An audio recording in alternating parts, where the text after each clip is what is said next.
Hello Astro people, here we go. It's Wednesday the 26th of February 2020 and we'll have a midweek rundown of what's been happening, what's happening today and where we're headed in terms of astrology. We've got an Aries moon at the moment. She is 6.9% full, so she's starting to grow. This is just about the best sort of time to launch new projects really. New moon, there's not really enough lunar energy behind things. That's been a great time for coming up with new ideas. But this is the time to really start getting the boots on things and getting things moving, because Grandmother Moon is getting her boots on. She's going to reach first quarter, that's when she's 50% halfway up, on the 2nd of March. Now that's going to be 3 minutes to 8 in the UK evening, so around midday Pacific and in the afternoon Eastern. But for now, the moon is actually in Aries, so the cycle is starting afresh just after the new moon came in. That lines up rather nicely. And the Aries moon brings we can be a bit impetuous actually, but the positive side of that is that we tend to strive, we tend to have energy behind things, and we tend to get things happening. It's that Ram energy, you know. It can be an overcritical kind of energy as well, so don't fall into the trap of letting other people criticise you, or even criticising yourself too much. That becomes a thing as well. Quite a lot of the time when the moon's in Aries. It's not, you know, an overwhelming Aries characteristic. It's much more about getting things done and really positive in that sense. But just, you know, be happy to be you. That's the bottom line. Anything that takes a lot of patience, that kind of thing, isn't going to go too well under an Aries moon. Or it probably isn't anyway. It's just not the best time for it. I'm not saying that can't happen, but it's not the best time for it. It is a great time for solving problems, that kind of thing, brainstorming things out. Meetings can get quite argumentative, but that can be a very productive thing. And the moon is in Aries right through until 7:29 a.m. on the 28th. That's this Friday coming. So it's actually going to be 11:29 p.m. on Thursday Pacific, and in the wee small hours on the eastern side of the States and Canada. Much later on Friday elsewhere in the world. But there we are, we're coming towards the end of February, and so it's actually only 5 days now until the 2nd of March, when the moon is 50% full and things really get back to a kicking state of reality again. Okay, a rundown of things going on today. The sun is conjunct Neptune. That brings uncertainty into things, and it's very hard to get straight answers either out of people or by looking at the world around you, quite honestly. Images are unclear, confusing things tend to happen as well, whether that's kind of public events or just in life generally, you know, confusion comes up. Things come out of left field where you're not really expecting them to come from, and you know, we all struggle a bit to make sense of things, but isn't that the nature of life in this world of ours anyway, friends? Spiritual reflection works nicely though with the sun conjunct Neptune. Neptune is like that, and it's a creative time. People are quite artistic.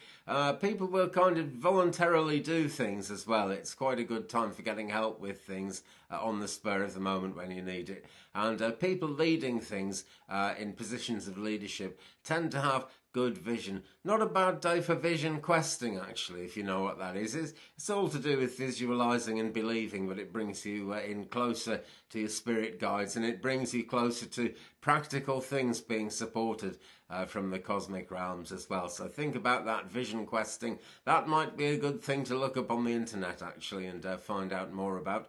The moon herself right now is square Jupiter, and that does make things overblown, rather. We've got to kind of hang on to a sense of reality. We've really got to keep it real. That's always the case because it always is real, so we've got to keep it real up here every day of the week. But that's a thing that could become a problem today, so evaluate what's going on. Don't be afraid to criticise things. In your own mind, it's probably, with an Aries moon, it's probably not the easiest time to come out and start criticising people out loud.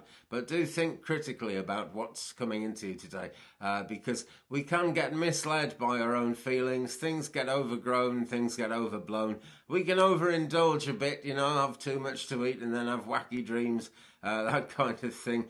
But generally speaking, it should be a fairly pleasant day with the moon squaring Jupiter. You know, it's a happy, easygoing kind of alignment, that. Mercury is, of course, still retrograde, and that's that's going to be the case until the 9th of March. But we are cracking through Mercury retrograde now. We're well over the first week of it, and things are moving, and I haven't seen too much anxiety around Mercury retrograde for people who've been asking for readings and that kind of thing. By the way, I'm going to be doing the £10 readings, so hit me up either at 35and83@gmail.com or through Facebook. Come and join the Facebook group. I'll put links to all this underneath the video so you can check it out.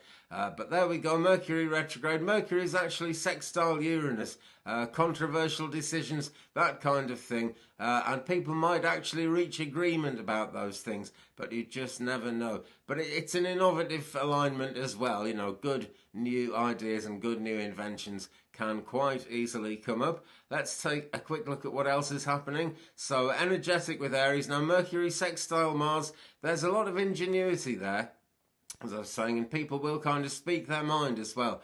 Now Mercury, still retrograde, is going to semi-square Venus this very morning in UK time, maybe earlier. If you're watching this in the United States, this might very well have already happened, but it's all part of the energy of the day. Makes us a bit oversensitive to words, really, and things that other people express. We could easily be in kind of two minds about things, difficult to make decisions, not easy to concentrate, and a lot of sensitivity. But at the same time, it's a good time for connecting to information, to people who encourage us to improve things. There's a spirit of kind of growth and going forward, and people are more likely to make the extra effort to cooperate as the day goes on. Now then, that is all if we take into account that Mercury is retrograde, and anything and just about everything can happen in Mercury retrograde, so no promises there. But there we go. Check out the links to all good things down there. There's my new Patreon account set up and just about ready to start whistling. Twitter me, I'll put my Twitter link there. Join the Facebook group, the Twig Brother Facebook page, because I'm sure we're all drawn together somehow by the fact that you guys watch my videos and I make them for you. There's some kind of community thing putting itself together on a subtle spiritual level there. So come over and join the Facebook page. As I was saying, 35and83@gmail.com for a reading if you would like one, and I will get the cards out and see what is on the cards for you. I look forward to doing that. Meanwhile, have a fantastic Wednesday, the 26th of February, friends. Don't let Mercury retrograde get you down. It's got no business doing that. There's lots of good things going on at the same time. Okay, I'll be along on Friday with a look at the weekend ahead, and again on Sunday with a look at the week ahead. After that, have a fantastic day, friends. Thumbs up, please, if you've enjoyed it. Subscribe, tap the bell. Check out my channel. There are hundreds of readings on there. Doesn't matter if it's not for your sign. If you're drawn to one, that's the one to watch. But there will be one there for your sign. There will be blinking dozens and dozens there for your sign. So check out the channel. Okay, guys, leave me a comment. We'll share the journey, and I'll see you again very soon. Peace.